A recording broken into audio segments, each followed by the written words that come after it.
Hi there, this is Steve Hackett. You're listening to Mystery Tour.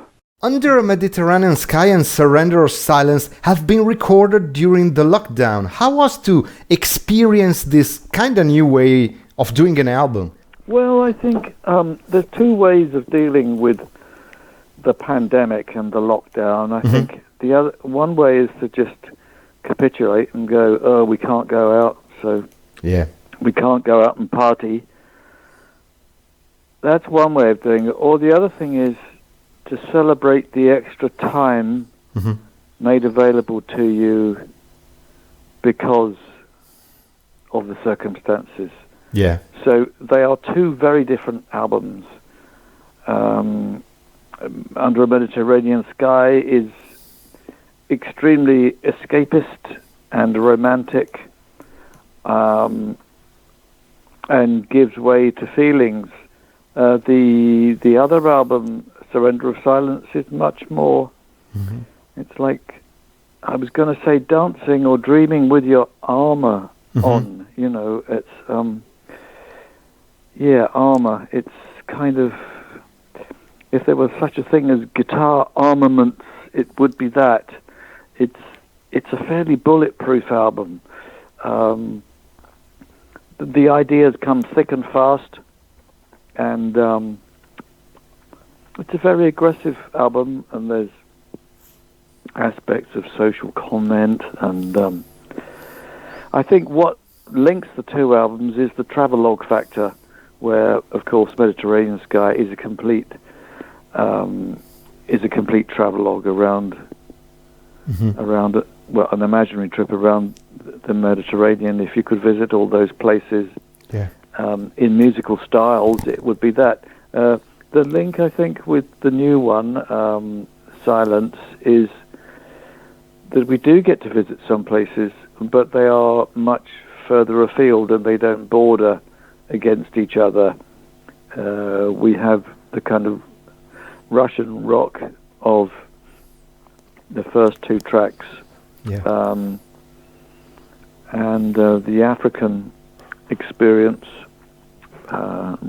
reliving our trip to Ethiopia in song with help from many others, and of course the Oriental sojourn is something else.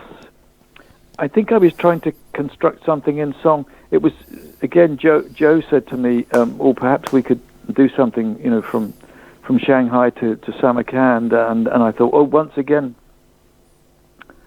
as she does many times, she's set me a challenge. And first of all, I thought, I don't know if we can do this. And then I remembered our trip to Penang Island in Malaysia, where we were at the Kuan Yin temple, and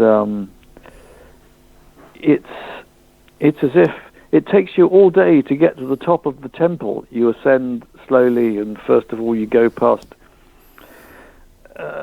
people who are selling things, merchandise,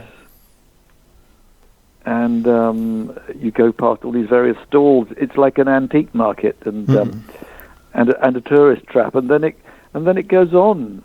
And as you ascend, you go through different.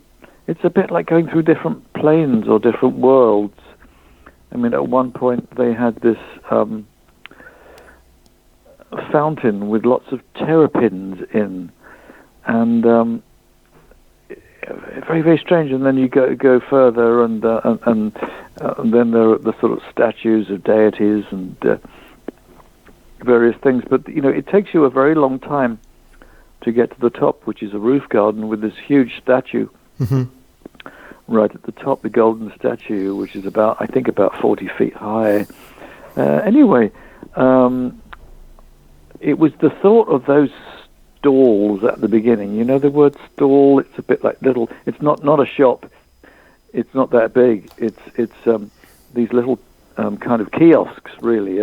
And so I set the song out with kiosks, really. Yeah. In other words, it keeps changing and going somewhere else, and the dynamic is slightly different each time. And it's the most complex thing to try and put into song, and only someone who's as crazy as I am would attempt to do it. Yeah. Really, as crazy as the two of us, I think, myself and Joe. What about the topics that you've been exploring with the lyrics of Surrender of Silence? Well, initially, of course, we had the Russian theme, the idea of Natalia as a kind of Russian every woman who we take it back 1,000 years, and each verse describes the experience of another person called Natalia. Mm-hmm. First of all, she is basically pagan, and when the church take over, she's basically treated as a witch and burned. And then it goes through various things. I think then we have the Tsar's troops when she's starving, the St. Petersburg massacre.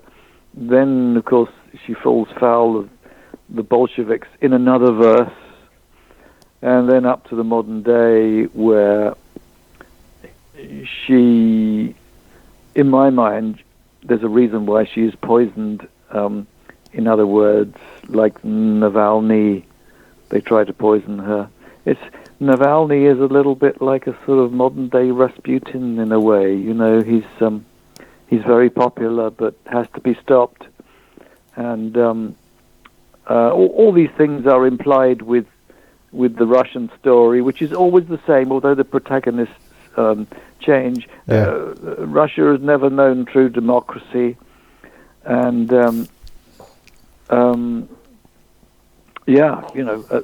at the end of the day, maybe this song becomes very popular, and perhaps I get a visit from Mr. Putin or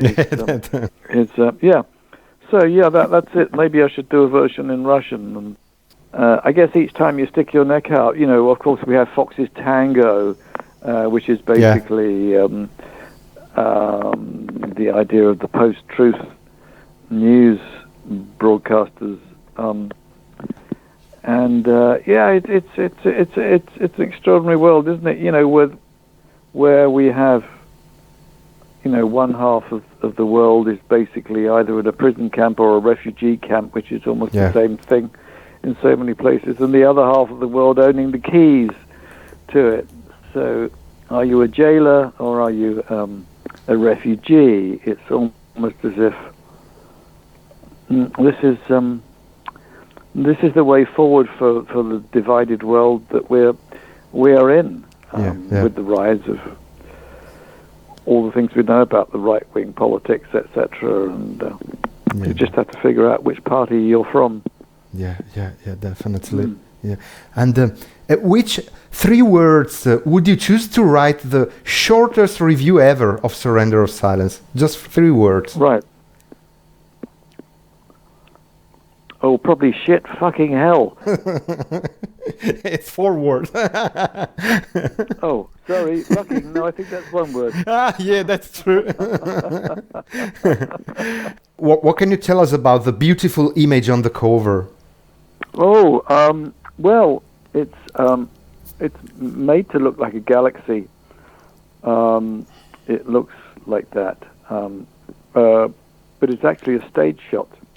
Okay. I was just watching a program about the Hubble telescope and the thing that they're building at the moment, the biggest telescope, which is under construction, I think, in Chile, which will be ready in 2025, and that's going to show even more of the universe than we know at the moment. So perhaps we'll find out a little bit more about the little green men from outer Andromeda or wherever it is. We will see. There's all sorts of stuff coming up, which is rather extraordinary. So, while on the live side, what shall the fans expect from the Seconds Out and More tour? Well, funnily enough, I rehearsed pretty much the whole of Seconds Out today, and we also went through the new songs of The More. And by the time we'd done it today, as we were doing it all day, I felt completely exhausted. And as usual, at the end of a rehearsal day, I usually can't stand up. And then I get in a car and I try and drive safely. Yeah. What I can say is, it is. I think it's high energy, complex music, but it's not without merit because it's not just energy; it's melodic as well. Yeah. I think it's through composed. Some things are rockier than others. Some things are more gentle, but I think each of the things that we'll be playing have their area of subtlety. Even if it's sheet metal orchestra subtlety, nonetheless, it has a certain something. I don't know how to describe it. I don't have an adjective. I don't have one word, but it does feel explosive. Which music have you been listening to, like, recently? Any suggestions for your fans and listeners? Oh, what new music you mean? Yeah. It's a funny thing. I think because I've been thoroughly engaged in music just recently, I haven't really had much time to listen to much. I tell you, there is an album that I think is very much worth listening to, and that's Amanda Lehman's new album, which is. I mean, I'm on 3 tracks, but to help, but. It's basically produced mainly by Nick Magnus, and it's got some of the guys from my band on it, Roger King, Rod Townsend, but the songs are all Amanda's, and she's done a terrific job on it, both her singing and her playing. It's very original, and it was something that when I heard it, I wasn't expecting anything quite so revealing. It's I get you. What I find is when I'm listening to music that's being performed by most girls or women these days, it tends to be heading towards feminist in nature, and there seems to be a sort of a man-hating thing going on most of the time. But her album doesn't do that.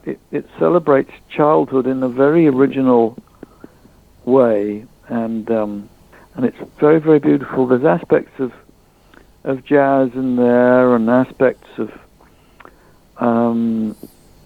rock, and all sorts of things. Lots of different voices she uses in it.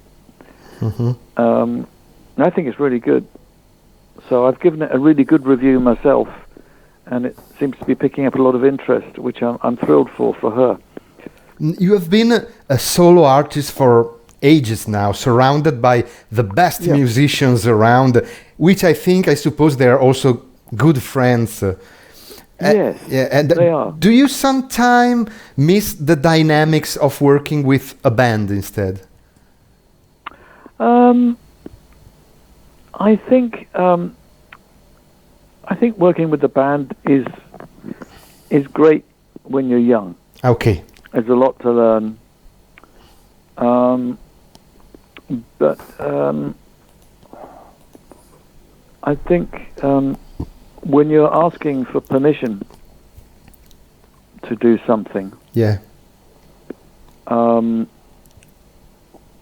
it doesn't feel the same as being able to implement a complete vision of something. I think some people thrive as team players. Other people need to have the entire canvas. I'm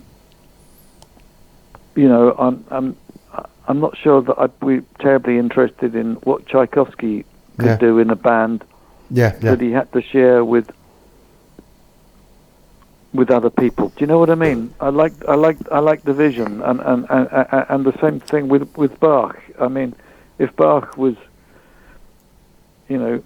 watered down to 1/5 of his capability,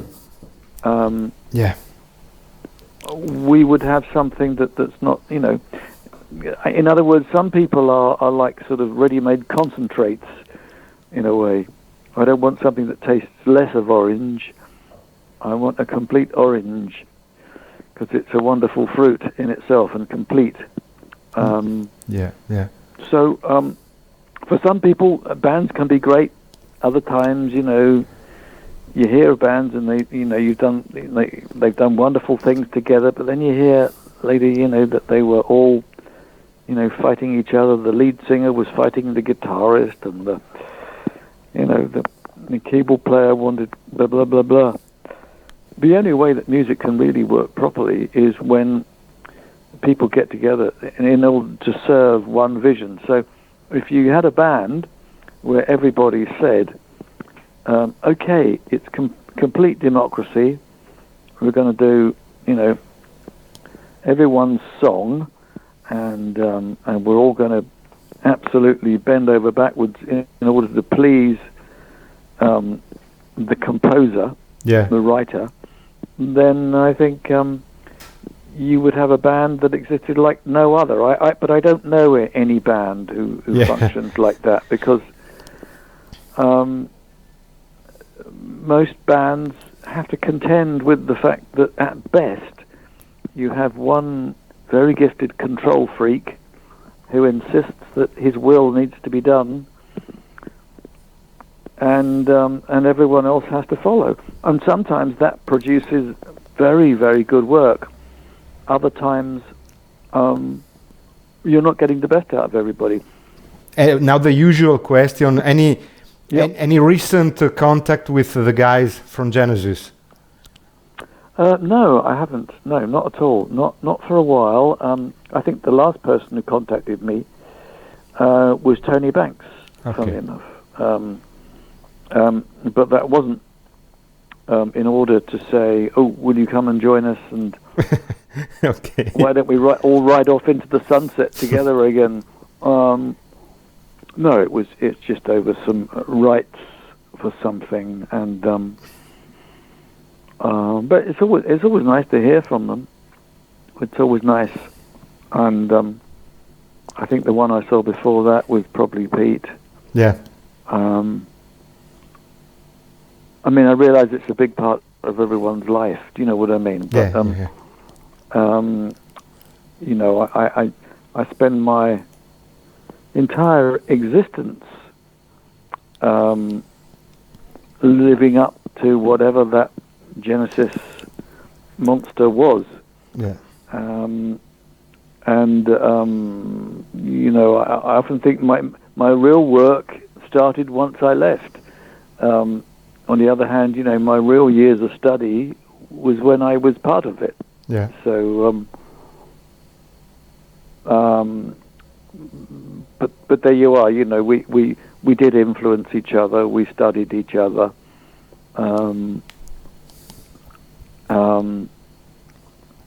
Still compete, I suppose. That Genesis thing. It's very competitive, as I've said before. Yeah. Privately congratulate, publicly denounce. And at the end of the day, the relationship ends up becoming a political one. But I had my version of what I think is my ideal version of Genesis music, idealized. It's politics free. My version.